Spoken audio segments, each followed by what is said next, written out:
A'udzubillahi minasyaitonirrajim. Bismillahirrahmanirrahim. Assalamualaikum warahmatullahi wabarakatuh. Alhamdulillahi rabbil alamin. Wassalatu wassalamu ala asyrafil anbiya wal mursalin wa ala alihi wa sahbihi ajma'in. Subhanaka la ilma lana illa ma 'allamtana innaka antal alimul hakim. Rabbi shrah li sadri wa yassir li amri wahlul 'uqdatam min lisani yafqahu qawli. Ya muallima Ibrahim al-hikmata 'allimna, ya mufahhima Sulaiman fahhimna, wa fahamnaha Sulaiman wa kullan atayna hukma wa ilma, wa sakharna ma'a Dawud al-jibali yusabbihna wa at-tayru kunna fa'ilin. Ya Rabb Sulaiman wa ya Rabb Ibrahim wa ya Rabb Musa wa Isa wa ya Rabb Muhammadin sallallahu alaihi wasallam, akhrijna min zulumatil jahli wan nisyan bi rahmatika ya arhamar rahimin. Allahumma zidna ilma warzuqna fahma bi rahmatika ya arhamar rahimin. Allahumma nawwirna bi nuri ilmik wa ab'idna nisyan bi rahmatika ya arhamar rahimin. Allahumma rzuqna fahman nabiyyin wa hifzal mursalin wa ilhamal malaikatil muqarrabin bi rahmatika ya arhamar rahimin.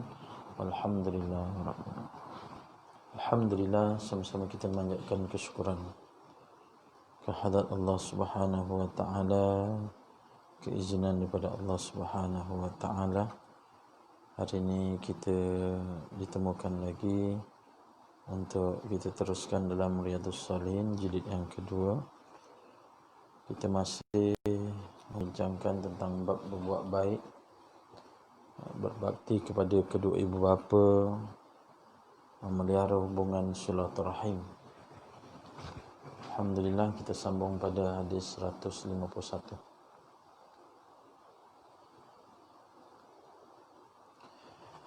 Hari ini kita baca 151 hadis yang diriwayatkan daripada Anas radhiyallahu anhu. Allah meridai ke atas Anas bin Malik radhiyallahu anhu. Anna Rasulullah sallallahu alaihi wasallam qala man ahabba yubsata lahu fi rizqihi wa yunsa'alahu fi asarihi falyasil rahimah, muttafaqun alaihi. Daripada Anas radhiyallahu anhu, Allah meridai Anas. Allah tak meridai ke atas keduanya, Anas bin Malik. Tapi kalau kita baca satu hadis an Ibnu Abbas radhiyallahu anhuma, tapi yang ini Anas radhiyallahu anhu.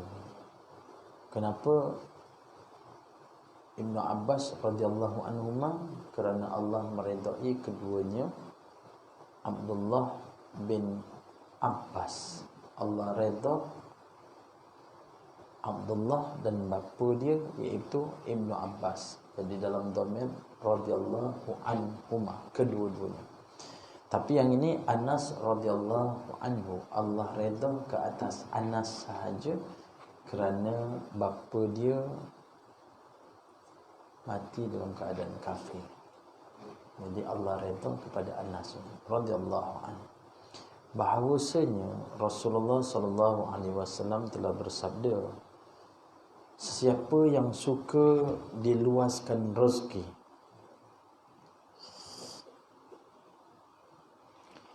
sesiapa yang suka diluaskan rezeki dan dipanjangkan umurnya, maka hendaklah dia mengeratkan silaturahim,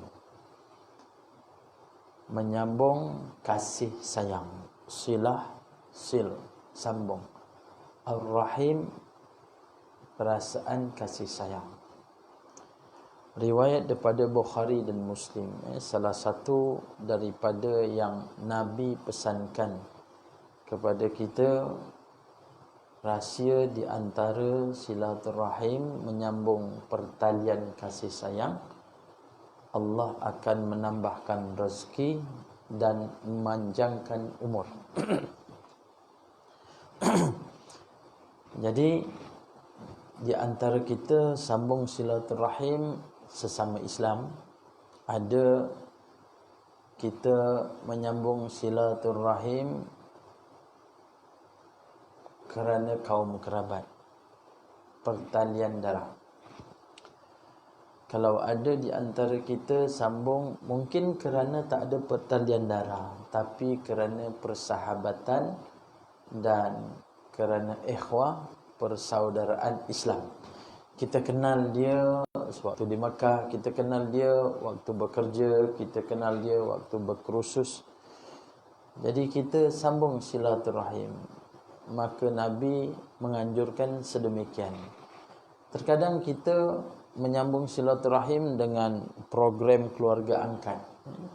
Kadang ada satu kampung program anak angkat dengan pelajar-pelajar universiti. Jadi ada dibuat program anak angkat, sehingga kan silaturahim penyambungan dia sampailah kepada ikatan kasih sayang, sampai anak angkat tu jadi menantu pun ada juga. Alhamdulillah lah. Jadi dia mula-mula jadi anak angkat, kemudian diangkat betul-betul jadi anak menantu. Jadi bagus. Kalau seandainya ada pertalian silaturahim antara keluarga, bagus. Kalau permusuhan, maka kita kena rapatkan dengan silaturahim. Kalau kita datang, dia duk tak layan, maka kita tetap datang juga. Kalau seandainya dia diam, kita tegur. Jangan putus asa, terus tegur dia, layan seperti mana. Kita ini tiada musuh bagi dia. Kalau seandainya dia ini membalas dengan kecaman, ejekan, marah, benci, kita dah belajar pada minggu lepas, Nabi bagi tahu sesungguhnya dia ini seumpama disuapkan dengan abu yang panas. Yang minggu lepas kan kita belajar tu kan. Kalau ada di antara kita ini keluarga yang bermusuhan, maka perbaikilah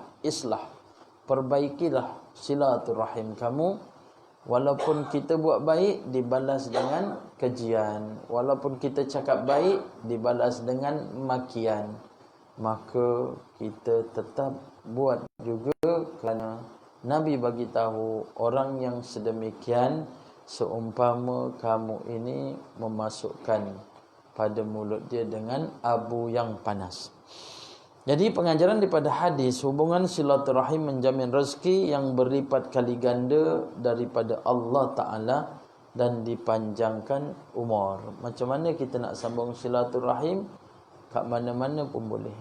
Kita kat masjid ni, kita boleh sambung silaturahim. Kita bertanya khabar, kita mendoakan dia. Ada orang sambung silaturahim bertemu di tempat majlis perkahwinan, ada yang di pasar ataupun di shopping ataupun di kedai. Maka ada sambung silaturahim. Dia duduk lama tak jumpa, marilah duduk sini. Maka dia memborak, tanya apa khabar, anak sekarang dah berapa, cucu berapa.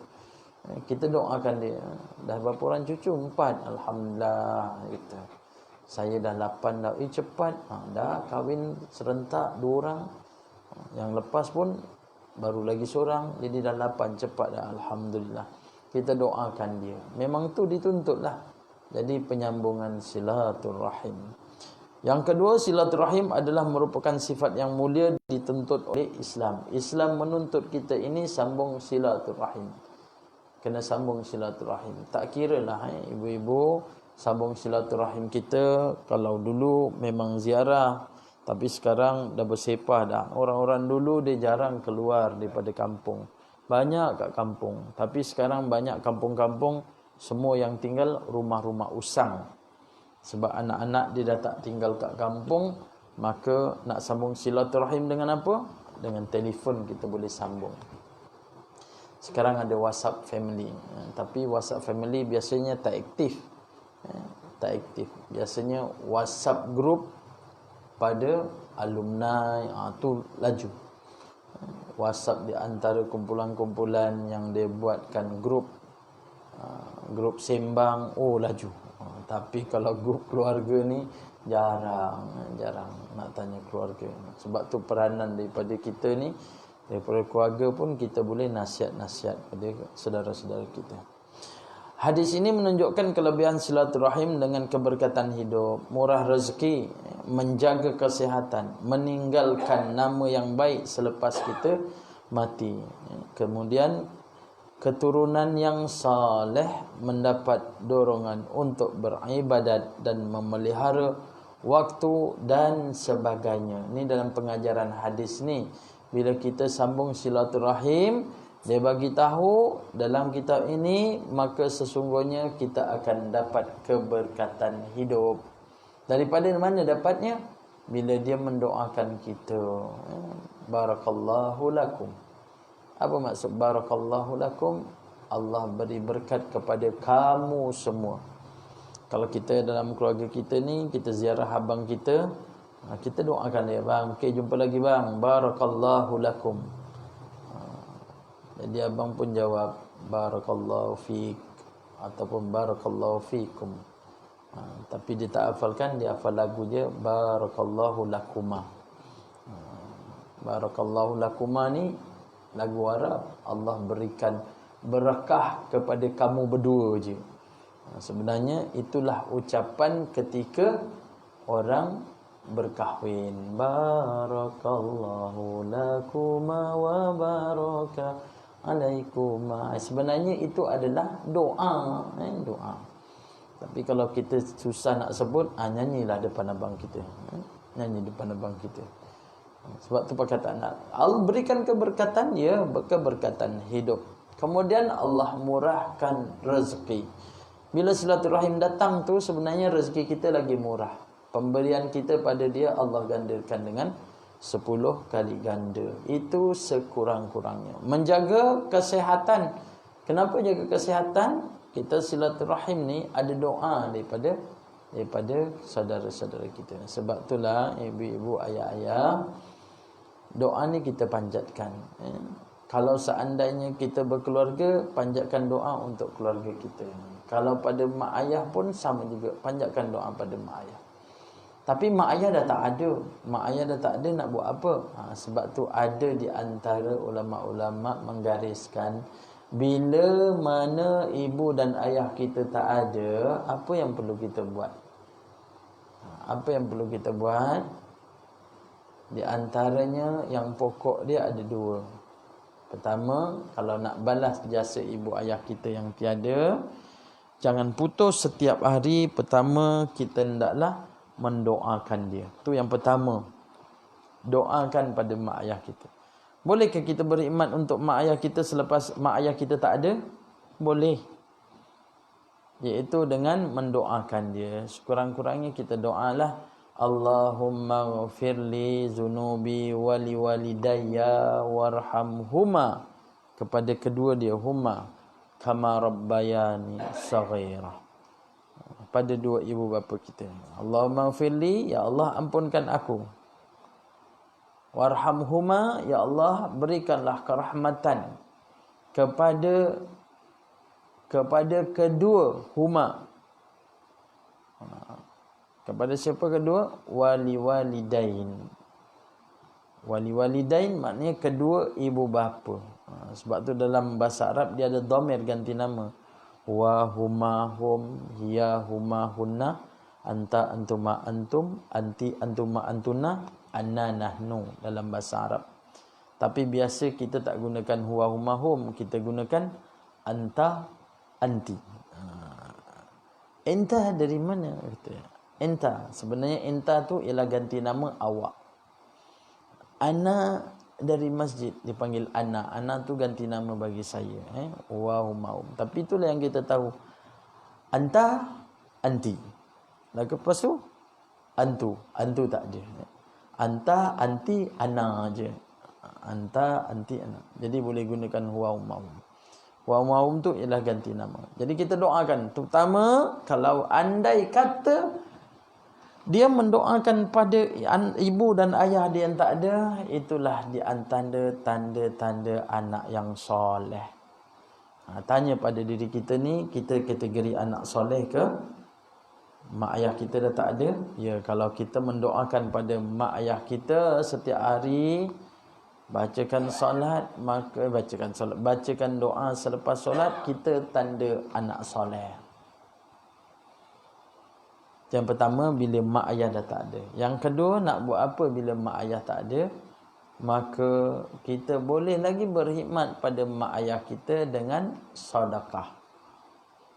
Sedekah, kita boleh menginfakkan sesuatu kepada jalan Allah dan pahalanya untuk mak ayah kita. Kalau ibu dan ayah, ibu-ibu, ayah-ayah dah tak ada kan? Sekarang ibu-ibu dan ayah-ayah, tuan-tuan, ibu-ibu ayah punya ni, semua yang kat kubur tu dapat pahala. Mana datangnya pahala? Sebab ibu dan ayah sekarang beribadah kepada Allah Ta'ala, datang pergi masjid. Mak ayah dapat daripada mana? Daripada pemberian nafkah dia masa dia hidup, mengalirnya darah dari makanan yang disuapkan kat kita. Kita membesar daripada makanan ibu ayah kita kan, di tenaga dia kerja, lalu kita membesar. Kita buat dalam keadaan amal ibadat ni, kata bahawa amalan yang kita buat ni pahalanya saham pada ibu dan ayah. Rasa lega lah kita dengar macam tu.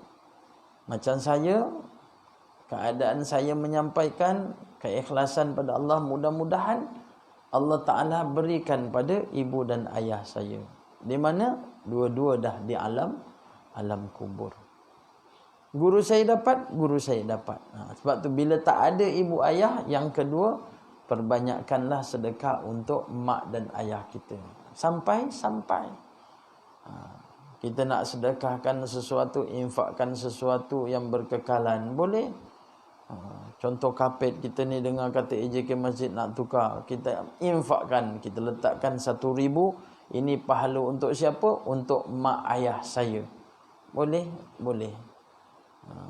Kita yang bagi, tapi pahala untuk mak ayah. Yang ketiga, kalau mak ayah dah tak ada, apa yang perlu buat?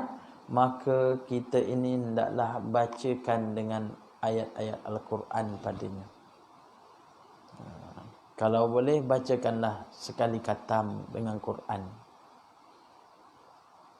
Kalau rasa macam banyak susah nak khatam tu, bacalah hati Quran, surah Yasin.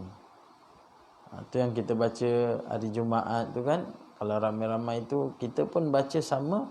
Imam kata untuk muslimin dan muslimat, kita pun sama. Ini untuk ayah aku, ibu aku, sebut nama dia. Ayah kita siapa nama, mak kita siapa nama, baca Yasin. Itu hati Quran. Itu yang ketiga. Yang keempat, mak ayah kita dah tak ada. Apa yang perlu kita buat? Iaitu kita boleh berpuasa. Puasa untuk siapa? Puasa untuk mak dan ayah kita. Kiranya dia ini telah meninggal dan ada di antara puasa-puasa yang ditinggal itu tidak diqadakkan. Maka kita boleh puasa untuk ibu ayah kita? Boleh. Boleh kalau seandainya ibu ayah kita ini ada meninggalkan puasa. Dan seterusnya apa? Dikatakan sebahagian daripadanya ialah dengan korban. Yang kelima, dia ada 6. Yang kelima ialah korban sampai pada Aidil Adha. Yang keenam, yang terakhir, kita boleh membuat ibadat haji untuk ibu dan ayah kita. Itu barang siapa yang ayah dan ibunya belum menunaikan haji. Tapi kalau nak buat, biarlah kita berikan kepada orang yang telah menunaikan haji, barulah boleh buat haji untuk orang lain. Dan tidak boleh jamakkan untuk haji ibu dia sama dia sekali. Dia tak boleh. Dengar kata surat dapat tahun depan tuan-tuan terpilih pergi menunaikan haji. Jadi dia pun niat buat haji untuk diri dia dengan ayah dia, ibu dia sekali. Maka tak boleh. Nabi bagi tahu ada seorang sahabat dia nak buat haji kepada ibu dia. Mafhum cerita itulah. Maka Nabi kata sesungguhnya kamu kena buat haji dahulu, barulah boleh buat pada ibu dan juga ayah. Kalau kita ni belum pergi haji, macam nak buat? Kita buat badal haji. Badal ni maknanya ganti. Badal ni maknanya tukar, badil.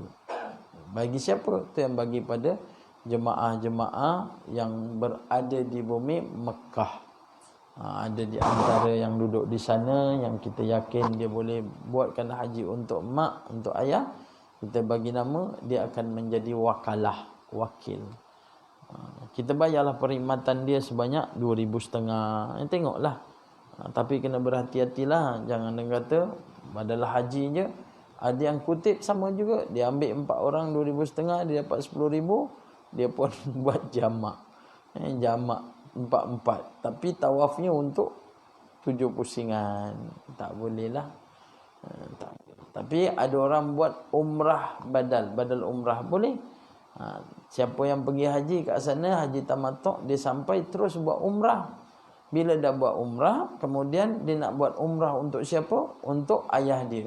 Dia pergi Tanaim, dia niat umrah, ni ibadat umrah untuk ayah aku. Dia pun sampai Mekah, dia pun pusing tawaf, lalu dia sa'i, dia tahallul, selesai untuk ayah dia. Besok dia pergi lagi untuk mak dia pula, badal umrah untuk mak. Boleh? Sebab apa? Sebab dia dah menunaikan umrah. Tu ada 6 perkara kalau ibu dan ayah tidak ada lagi. Kita boleh buat amalan tu. Seterusnya dalam kitab ini menyatakan bahawa maka kalau seandainya kita ada silaturahim di antara saudara mara kita ini, dia akan tinggalkan nama yang baik. Kita sendiri pun sama juga. Masa kita kecil-kecil dulu, Pak Long selalu datang. Kan Pak Long selalu datang. Bila Pak Long dah tak ada, kita pula dah membesar, kita berkumpul dengan keluarga, duduk bawah pokok jambu, kita bercerita balik.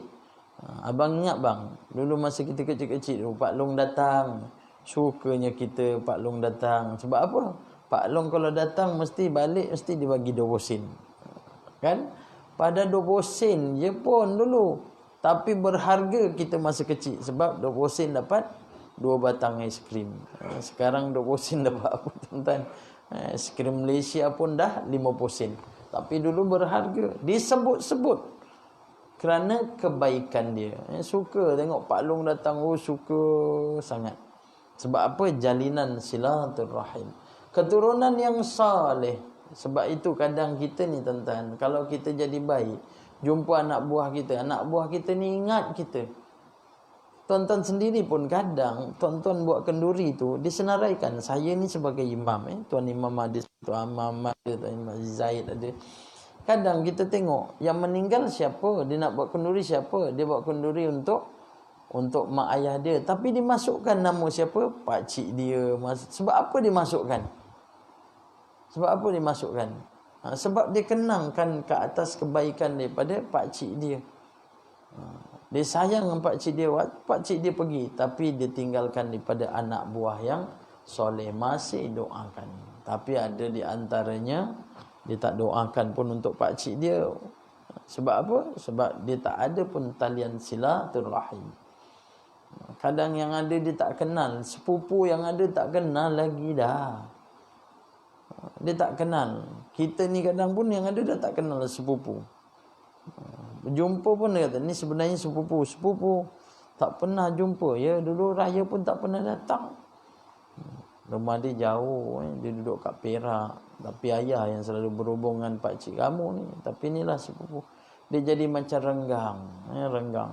Bila duduk kat universiti, rupanya dia ni adalah sepupu. Kita sendiri pun ada yang sepupu kita rapat. Ada sepupu yang kita tak rapat.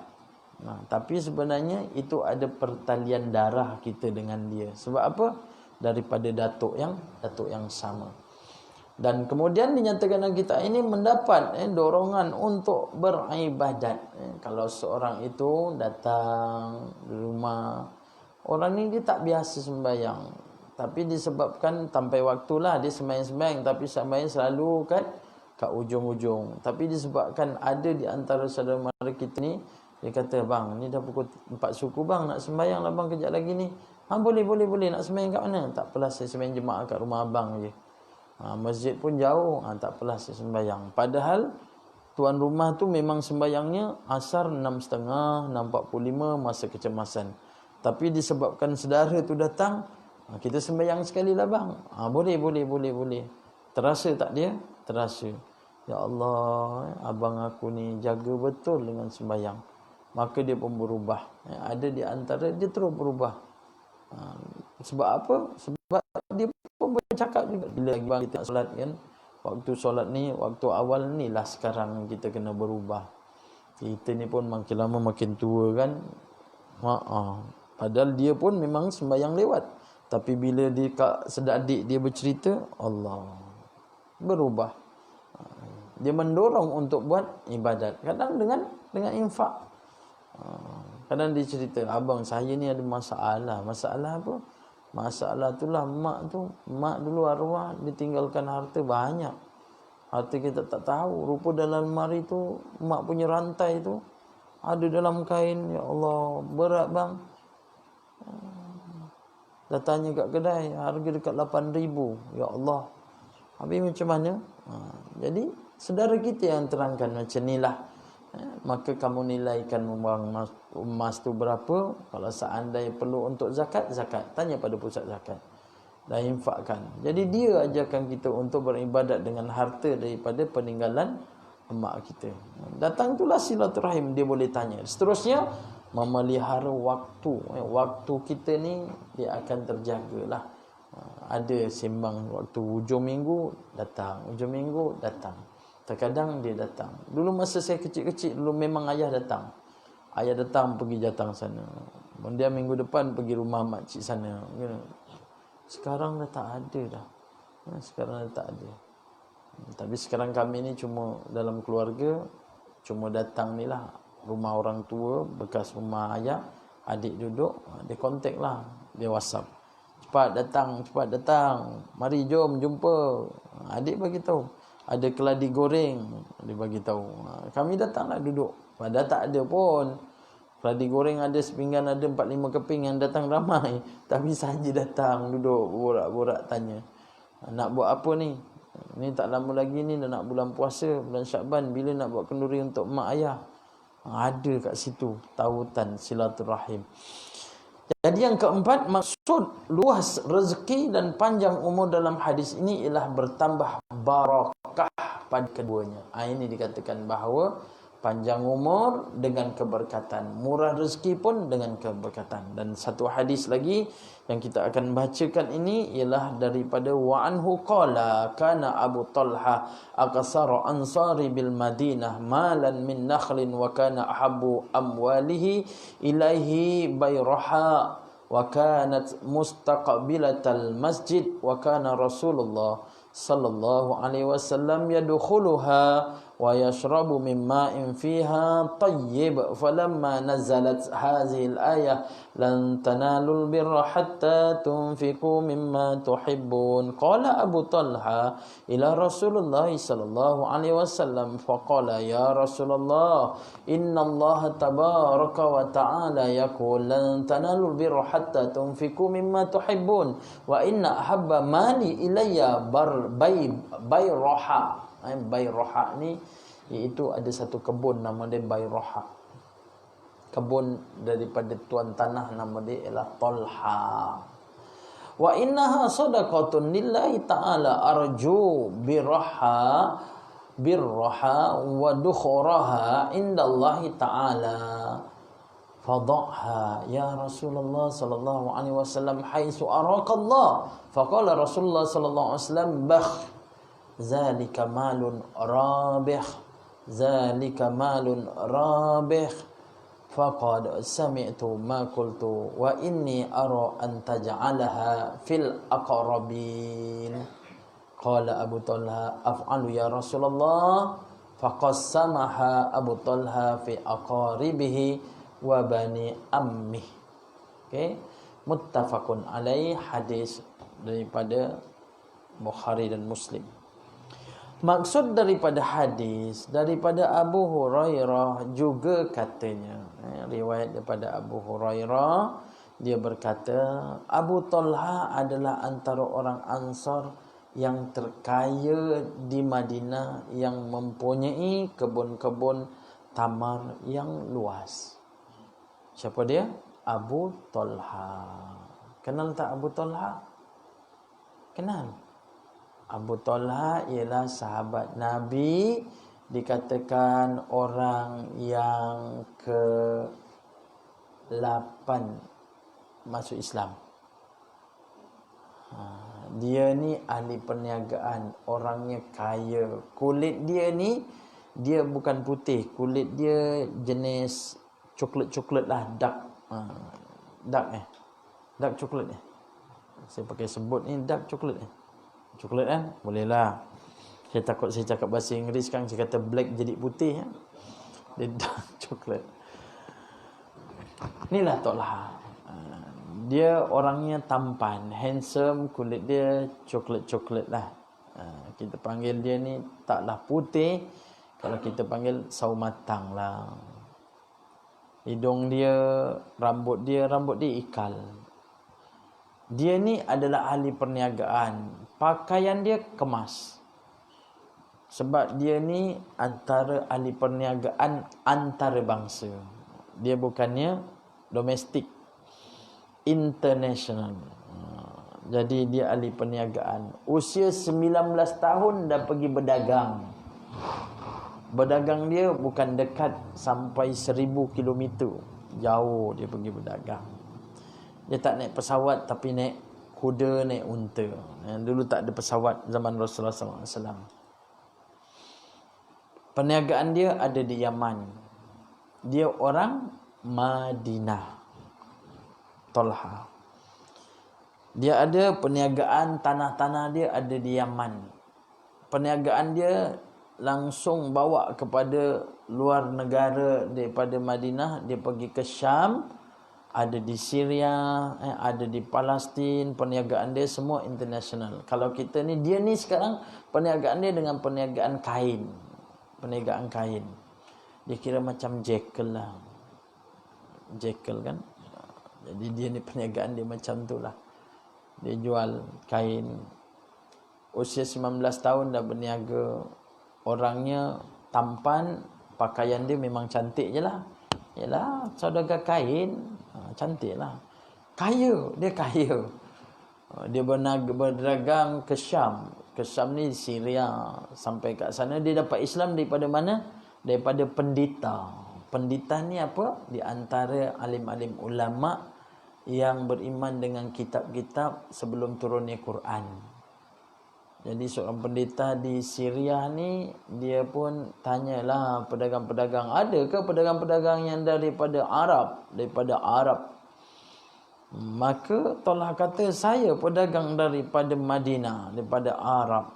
Oh, kamu datang daripada Arab? Ya. Awak ada dengar tak berita yang saya sekarang ini mengikut daripada kitab yang kami baca, pendeta ni kata, sesungguhnya ni dah turun dah seorang nabi yang akan membawa kepada agama mentauhidkan Allah. Dia kata dia tak tahu pula. Maka ajaran daripada kami, maka hendaklah kamu mengikuti dia. Dia membawa kepada kebenaran. Dan nama dia ialah Ahmad. Tapi masyhur di Madinah nama dia nama dia Muhammad. Di Mekah lah, di Mekah, bukan di Madinah, di Mekah. Masa tu kan awal kan Nabian Rasulullah SAW di Mekah. Dia orang Madinah, dia orang Ansar. Jadi dengar sahaja macam tu, Talha ni dia boleh bawa kuda dia dari Syam 1000 kilometer tu, dia balik sorang-sorang. Nak cari Islam tu balik sorang-sorang. Ibarat kita daripada sini pergi Bangkok lah seorang-seorang. Bawa kuda, macam mana rupa gaya. Pergi ke sana lebih kurang sebulan perjalanan. Habis dia baju kuda. Balik. Sampai ke Mekah tanya, ada tak yang bernama Ahmad? Tak ada nama Ahmad. Tapi apa yang kami tahu, ada seorang lelaki, dia membawa agama baru, menolak pada agama nenek moyang. Nama dia Muhammad. Muhammad. Dia teringat pendeta cerita kat mana? Kat Syria. Lalu masa tu kan, Tolha ni carilah Nabi Muhammad sallallahu alaihi wasallam. Bertemu dengan Abu Bakar. Akhirnya Abu Bakar bawa bertemu dengan Nabi sallallahu alaihi wasallam, terus memeluk agama Islam. Dia orang kaya. Jadi dia berpengaruh. Sebab tu siapa yang mengatakan bahawa Islam ini dianuti permulaan di kalangan hamba-hamba, sebenarnya tidak. Sayyidina Abu Bakar tu di antara sahabat Nabi sallallahu alaihi wasallam. Tak ada pertalian darah pun, tapi dia ni sahabat Nabi. Kaya, ya kaya, dan kata-kata akhlak Abu Bakar dia berpengaruh. Kata-kata dia dengan akhlak dia yang baik, dia terpengaruh. Bukan dia terpengaruh, dia berpengaruh di Mekah. Dia masuk Islam.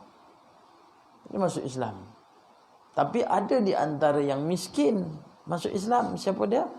Abdullah bin Mas'ud, Bilal bin Rabah. Abdullah bin Mas'ud masuk Islam, dia orang yang ke-6. Abdullah bin Mas'ud. Kita baca hadis ada kan, an Abi Abdullah ibn Mas'ud, kan tu sahabat Nabi. Tapi dia di antara yang muda jugalah masuk Islam. Abdullah bin Mas'ud dia dapat Islam ni daripada siapa? Dia bertemu dengan Nabi. Tapi masa tu dia tak masuk Islam. Dia jaga kambing. Dia jaga kambing. Masa tu Nabi berjalan dengan Abu Bakar, kehausan, nampak gembala kambing. Dia singgah. Dia tanyalah kepada gembala kambing, boleh tak kiranya kau berikan kepada kami kambing, kerana saya nak ambil kelebihan daripada kambing, daripada susunya untuk kami minum.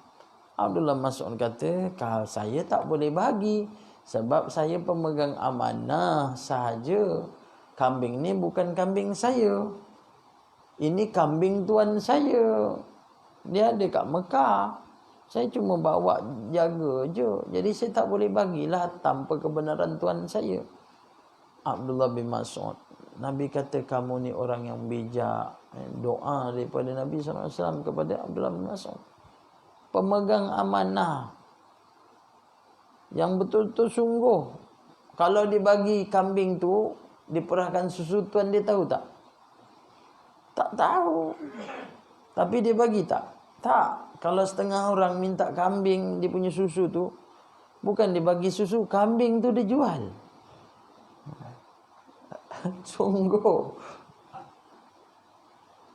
Macam-macam saya dengar orang. Ada di antaranya kan, dia tengok saudara dia duduk kat mana, kat Felda, tanah 10 ekar kan, tanam kelapa sawit. Jadi dia bela lembu 4-5 ekor, dia letak kat ladang dia. Lembu tu jenis lembu liar kan. Jadi kata, datang ziarah tengok, lembu ada banyak, kata nak kerja kahwin pun tak risaulah, nak kahwin ni sebab lembu ada kat ladang. Tapi nak kena tangkap dulu lah bang, kata. Kena bawa senapang tembak tu, baru sembelih, lepas tu bawa lagi. Macam tu. Tapi lembu dah tak banyak lah, kata. Nak cari modal pun susah, kata, nak cari lembu ni. Tak apalah, abang modalkan boleh? Kau boleh? Boleh bang, boleh.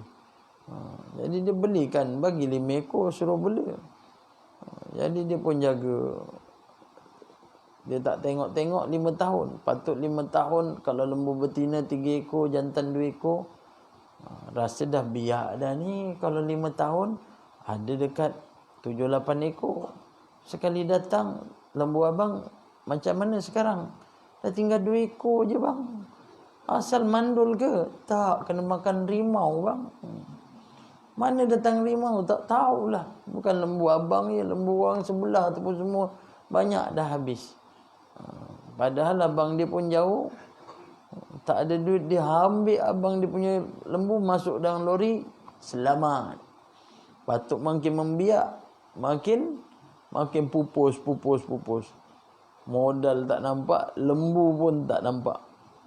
Ada macam tu. Tapi Abdullah, sungguh dia jaga. Sampaikan dia kata, kalau macam tu kamu tak boleh bagi. Nabi kata, boleh tak bagikan aku kambing yang tak ada susu?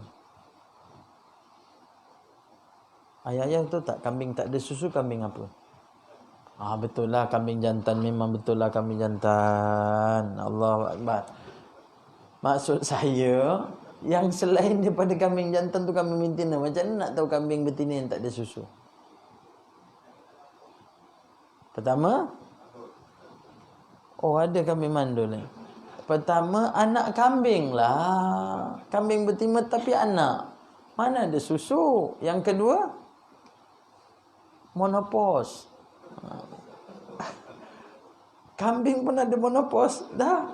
Jalan pun dah tak larat. Tapi dia menjadi ketua. Ibu-ibu kalau ayah-ayah tengok kan, kambing ni, siapa jaga kambing, dia mengamalkan sunnah Nabi. Kambing ni pergi mana-mana mesti ada dia punya induk dia. Induk dia jantan betina? Jantan betina? Betina. Tapi ketua dia adalah jantan. Yang jantan tu bahasa Inggeris disebut kambing bandot. Kambing bandot. Macam tak pernah dengar pula. God ni tak dekat bandot. Bandot ni bahasa Jawa tuan-tuan. Jantan yang tanduk dia besar tu kan. Itu kambing bandot dipanggil. Kambing betina tu dia ibarat seperti mana lebah. Kalau ibu dia pergi mana-mana berderet-deret, semua ikut je. Itulah kambing betina. Jadi dia dah tak ada susu dah. Dia tak ada susu. Jadi dia kata, mintalah seekor kambing yang tak ada susu. Lalu Abdullah kata, kalau aku bagi kambing ni memang dah tentu tak ada susu. Maknanya kalau ada susu pun bukan susu kambing ni lah. Tak mungkin. Jadi dia bagi anak kambing. Jadi anak kambing dia punya tabung susu dia tu memang muda lagi. Sebab dia belum kahwin kan. Sebab bila kahwin, dah bunting, beranak, baru ada susu. Ini kempot. Bahasa ni kalau dah terkeluar susah juga. Kecut ni tak ada apa. Puting kecil. Akhirnya Nabi dibagi tu, Nabi datang, Nabi tepuk lah dia punya tabung susu tu. Nabi tepuk. Biiznillah, dengan izin Allah, satu mukjizat Allah tunjukkan, dia punya tabung susu tu terus mengembang. Dan Nabi pun perah susu tu. Mintalah Sayyidina Abu Bakar carikan bekas daripada batu yang berlopak. Jadi Nabi tada perah. Batu yang berlopak tu penuh dengan susu, dia bagi kepada Abdullah bin Mas'ud. Dia pun minum. Memang susu kambing. Sebab perah daripada kambing kan. Susu kambing. Dia minum sampai kenyang. Perah lagi pada Abu Bakar. Abu Bakar minum kenyang. Perah lagi pada Rasulullah SAW minum kenyang. Rasulullah pun pegang balik susu. Tabung susu tu dia tepuk. Terus kempis balik. Kambing tu pun lari. Abdullah masuk tanya, ya. Dia kata, ya, inilah tamu dia kan. Ya fulan, boleh tak ajarkan aku macam mana apa yang kau baca sampai tabung susu jadi besar?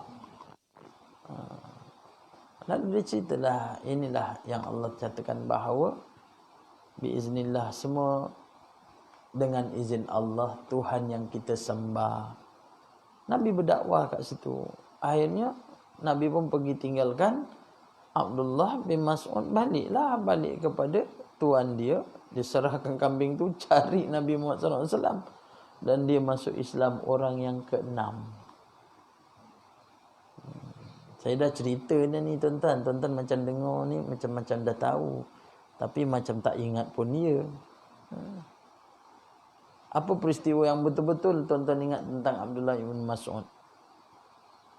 Dialah yang membaca Al-Quran dengan lantang di Kaabah, sehingga kan dia ini ditarik telinga dia oleh Abu Jahal.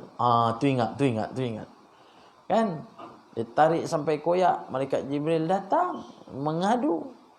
Senyum malaikat Jibril. Rupanya Allah balas kepada Abu Jahal masa perang Badar. Kan? Perang Badar, masa dia ni tercedera, jatuh. Ikrimah anak Abu Jahal tak sempat nak ambil ayah dia. Tentera Islam terlalu ramai. Akhirnya mengadui kesakitan Abu Jahal tu. Abdullah ni orangnya kecil. Orang dia kecil. Jadi dia masa tengok adui, dia pun tengok siapa adui. Dia pegang topi tu, dia pun tarik. Sekali tarik tengok, budak Jahal dia tu. Pak Hal ni. Pak Hal. Ya walad, dia kata. Hai budak. Budak, kau dulu tarik telinga aku sampai koyak. Budak. Tu dia ambil pedang tu, ketombak benda tajam, terus dia cocok telinga tu. Cocok telinga Abu Jahal. Sakit Abu Jahal. Tak tunggu lama lah, Abdullah bin Mas'ud terus ambil pedang. Dia terus pancung kepala Abu Jahal, putus. Itu yang dia ikat tali ke telinga Abu Jahal. Dia orang kecil, tarik sampai kepada Nabi. Ya Rasulullah, arafta man huwa? Tahu tak siapa ni ya Rasulullah? Rasulullah tengok, wa aba Fir'aun min zamani. Dialah bapa Fir'aun zaman aku. Abu Jahal tu. Orang yang kecil. Itulah cerita Abdullah bin Mas'ud. Dia waktu naik panjat pokok arak. Pokok arak ni pokok apa? Pokok kayu siwak. Kayu siwak tu kan pokok arak. Jadi dipanjat tu, sahabat-sahabat tengok daripada bawah. Arak kan pakai jubah. Jadi dia panjat pokok arak ni, sahabat-sahabat tengok di bawah. Nampak apa tuan-tuan? Saya tanya tuan-tuan, nampak apa? Buah kelapa. Maknanya Haji punya pandangan jauh. Sebenarnya dia bila pandang tu, dia panjat tu, dia nampak betis. Tuan-tuan boleh nampak lain. Dia nampak betis. Nampak betis dia kecil. Dia ketawakan lah. Dia ketawakan, sahabat-sahabat ketawa. Nabi tanya, limaza tadhahukum? Kenapa kamu ketawakan Abdullah Mas'ud? Kerana kaki dia kecil. Nabi kata dalam mafhumlah, dia kata sesungguhnya engkau nak tahu Abdullah Mas'ud ni, kaki dia kecil ni, kalau ditimbang dengan Bukit Uhud, berat lagi kaki Abdullah ibn Mas'ud dalam khidmat untuk Islam. Maksudnya apa? Beratnya pahala yang Allah bagikan kepada Abdullah ibn Mas'ud lagi berat betis dia daripada Bukit Uhud. Itulah sahabat Nabi Abdullah ibn Mas'ud. Tapi ini kita cerita tentang Talha. Jadi ibu-ibu, ayah-ayah, kita belum baca lagi hadis ni, insya-Allah akan datang kita sambung.